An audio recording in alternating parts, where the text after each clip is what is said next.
I often hear my clients say they feel like they're an imposter or suffering from imposter syndrome. But here's the thing to know, right, about human psychology. As you go from one point to the next, as you have a goal, we talk about reprogramming the nervous system as a lot, the unconscious mind. But in order to create a new reality, Dr. Joe Dispenza says this a lot. To create a new identity, you have to become a new personality. And this is an uncomfortable process for most people because it's going to feel like things are falling apart, but essentially things are falling together. Okay? So what happens is it's going to feel excruciating, and then there's going to be negative self-talk. Who do you think you are to be able to accomplish this? This is why there's different systems of programming that needs to take place. This is why the first hour of the day and the last hour of the day in psychology, we call it the golden hour. Your shifting brainwave state. You're at your most programmable.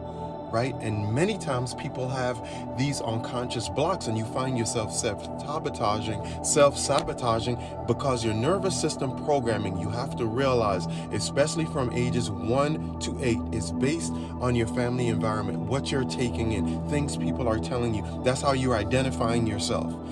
So in order to create nervous system change, I need you to stay with me here. This is significant because you can tell if there's a block when you do your affirmation or you do your visualization. If you can do them both together, even better, and you feel like, I don't really believe that, or there's a block, or you might actually feel something heavy within your body. This is the time you sit with the feeling and you breathe through it. If you breathe through it and then you condition yourself, right, you constantly visualize and feel as though you have the thing. The feeling is the key, as well as repetition to reconditioning the nervous system. All right, so you have that, the feeling or the emotion behind it. You're doing it repetitively. Then you identify with it, the identity. Okay, I am that, and then you breathe through it and you sit with it. All right, because you're essentially convincing yourself daily, along with doing the logistical things like making the plan. But there's gonna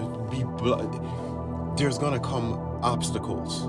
There's going to come seemingly blocks, and you're going to have to create it on the inside, because that sixth sense is what's going to have to carry you through when these five senses may be even telling you that that's impossible, that's not for you.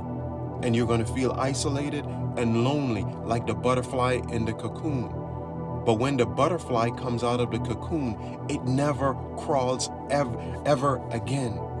Right? And there's essentially a death and a rebirth process we all should embrace, because that voice, that ego, that egoic voice is going to be subtle.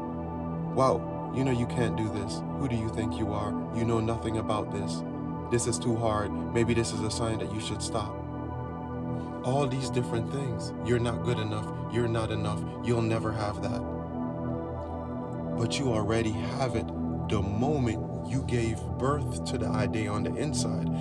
This is why I love a scripture in the Bible that says God gives you the desire of your heart. Not here, this is how it's taught. No, it's here. The how isn't up to you. The faith is up to you.